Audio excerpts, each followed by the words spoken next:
Now, it appears the more the case of the detained leader of the proscribed Indigenous People of Biafra, IPOB, Nnamdi Kanu lingers, the more quixotic it becomes.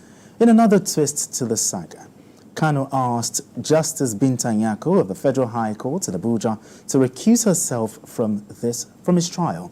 Now, at the resumed proceeding in the 7-count charge of the terrorism preferred against him by the federal government, Kanu spoke from the dock that he no longer has confidence in the judge. After expressing her dissatisfaction with the development, Justice Nyako said she was not willing to continue with the case and remitted the file to the chief judge. Meanwhile, the Southeast traditional rulers have reiterated their call for the release of Nnamdi Kanu, citing his detention as a factor in the ongoing insecurity in the region. Chairman of the Abia State Traditional Rulers Council, Eze Lainasamba, appealed to President Bola Tinubu for a political solution to Kanu's incarceration. Now let's share the story of what transpired in court by TVC News' Celestina Iria with you. In all this is judgment of the Supreme Court. Leader of the Indigenous People of Biafra, Nnamdi Kanu, had directly told Justice Binta Nyako in open court to recuse herself from his trial. He based his remark on the Supreme Court decision wherein the Supreme Court questioned the jurisdiction of where the alleged broadcast for which he is standing trial at the Federal High Court was made. Nnamdi Kanu vehemently ordered his counsel, Ale Jimako, who was addressing the court, to sit down while he stood up from the dock to address Justice Nyako. He later explained to TVC News the reason for his decision. He says he has no confidence in the court. Justice Binta to recuse herself. Yes. Do you have that time on your hands for the case to go to the CEJ for it to be reassigned to another judge? As long as justice will be done at the end of the day, that's what bothers me. For justice to be done. I cannot be tried in violation of a key provision of the Constitution of Nigeria, Section 36. It's as simple as that. Mr. Kanu said he is ready to wait even longer as long as justice is served at the end. You'll be patient for the case to go back and come back to the court. This is my 4th year in solitary confinement in detention. The 5th year will not kill me. It's defense counsel, but we're not being given the opportunity. The court did make some order, and the consequences of that order would have resulted in getting him adequately prepared. But most of those orders were disobeyed in their material particulars. For instance, we were not provided a clean room where no one will have listening devices to listen to our conversations. And our documents, legal documents we take to the DSS facility, detention facility, are interdicted and seized. Arraigned in November 2021, the federal government has not been able to call their first witness in the case they filed against Nnamdi Kanu, although Justice Binta Nyako had delivered several rulings in the matter, which were subject of appeal up to the Supreme Court, where the Supreme Court ordered that the matter be returned to the Federal High Court for trial. With the developments today, Mr. Kanu will have to exercise patience for Justice John Soho, the Chief Judge of the Federal High Court, to reassign the case to another judge or send it back to Justice Binta Nyako for commencement of trial.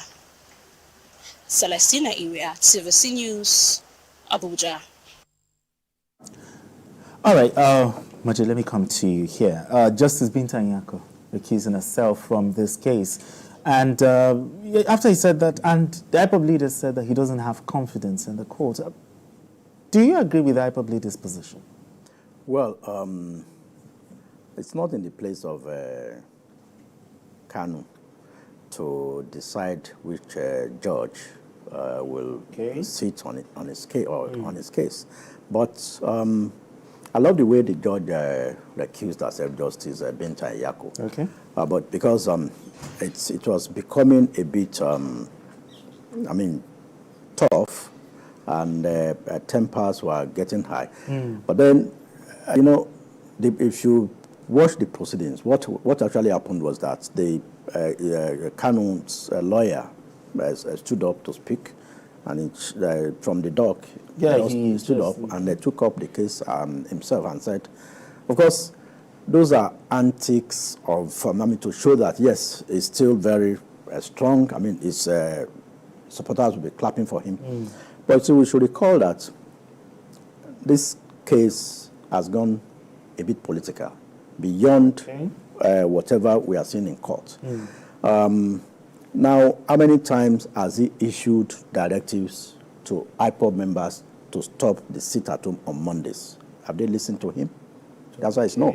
So it should be wary of how he's going to push this case because the file has gone back to the CJ now. Exactly. The acting CJ and Justice Kekere. So she will decide. She was confirmed now. She was confirmed this morning. Yeah. So who will now decide which judge will take it next? But basically, I think we have been saying it on this program that we might need a political solution to this matter, especially given the fact that we now have one other character somewhere, Simon Ekpa, giving instructions, which those people enforcing the sit-at-home on Mondays, they are now obeying him even more than more than Kanu. So these are issues that will be looked at, and I think the next judge who is going to handle this matter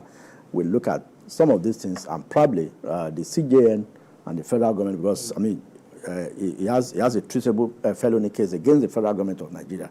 So the government can look at it and probably adopt the Showore approach.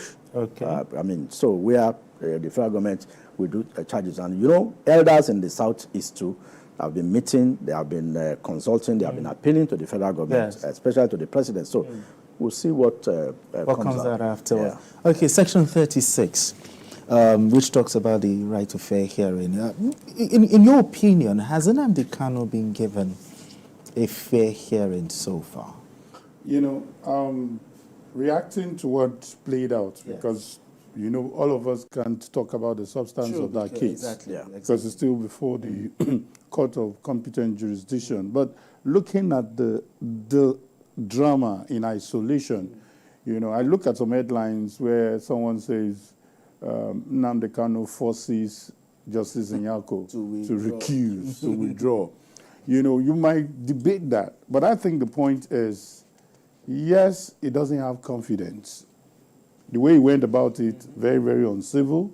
The fact that he even took over that position from his lawyer and he decided to address the judge. I don't believe in your court. Trust me, court has its rules and there are penalties for that. But relating to the issue, good, he could still communicate that through his counsel. Okay. Having done that, my worry now is the woman probably, in my view, did the right thing. Okay. Because whatever happens, it is already prejudice that, if the judgment does not favor Nnamdi, they will say, I told you, she doesn't believe in me, she disobeys the Supreme Court according to Kanu. Yes. And if the woman also decides that Kanu has done well, some people will accuse her of being blackmailed, of being, bullied to take that decision. So I think her decision was quite in order. However, talking about political solution, the second leg of your question, it's very critical that Nnamdi Kanu, this is my advice, that there can be political solution if there are no conditions for him to also meet. Government is a continuum. There are statements, there are invectives that have been released, especially from the former president. Have you forgotten the days of, what's the name? Is it Jibril?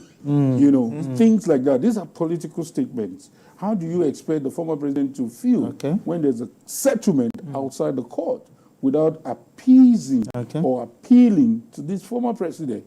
These are issues that people are just saying everything is on the table of President Tinubu. It's far beyond that. We need to put all these factors into consideration. Will he be willing to So that's a question that he needs to also consider. These are the questions that the leaders who are also pushing for this also need to resolve. If it's going to be political, let it be holistic. Let us not just release somebody because we are asking that he should be released, and then what happens might now be more counterproductive or worse than whatever he was accused of. You talked about political solution. Does Nnamdi Kanu still have the political capital to solve the insecurity situation in the Southeast? See, I don't want us to just look at the insecurity situation in the Southeast. Let's look at the actions and the inactions of his president. These are the issues. You know, tying the security and the insecurity to an individual is even operating these individuals. I think he plays a key role. No, the fact that he even promised that within 2 days, exactly everything. But these are issues. There could have been another faction. There could be another group who will say that we are going to make this statement a watery statement. You know, all kinds of human beings can come. Remember the story of the guy that started Boko Haram? Yes. When he was taking off, did Boko Haram end? Yeah. You understand? You know the fight between Hezbollah and the rest. It's not necessarily all about leadership. The followership also needs to be appeased. Whatever they are asking for needs to be considered. Looked We need into. do you understand? It's not about releasing him or not releasing him. It is about what they are fighting for. Let there be a roundtable discussion. Let there be a serious discussion beyond the person of Nnamdi Kanu. Let's look at the agitation and let's address them. Majid, what is the solution? Is there still a chance for a political solution here?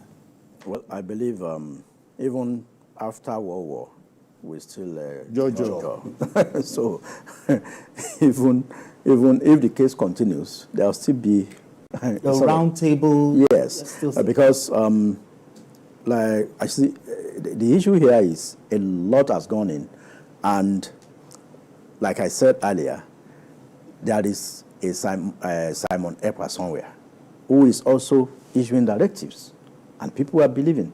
And we have a Kanu who is in Nigeria here. He has issued statements. He has told them, but they listen. No. Beyond security, the leaders of the Southeast, the last time they met with the president said it is a judicial matter. The matter is in court. That the judiciary is another arm of government. But I think basically he should also make some concessions because this matter has been on since 2021. Exactly. But I believe that there could be a solution if we allow reason to prevail. And I think the way we are going, reason will prevail. Okay. But your parting thought on that one? Do you still think? Yes, there is a solution. There's still a chance. It is called problem because there is another word called solution. So the solution lies in everybody stooping to conquer. If nobody is ready to stoop, trust me, government has got the power, the non-state actors has also got their own power.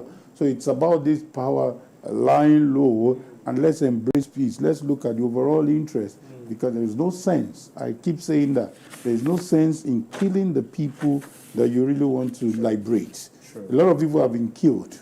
They deserve justice. A lot of people have been maimed. A lot of people have been bullied. A lot of houses have been burnt down. These are issues that have caused a lot of pain. Don't also forget that even these political actors, the politicians, have been messed up in different parts of the world. When they see them, a lot of wounds are still being carried by people. So there must be a roundtable discussion. There must be a very sincere conversation. And let's bury the hatchet. All right then.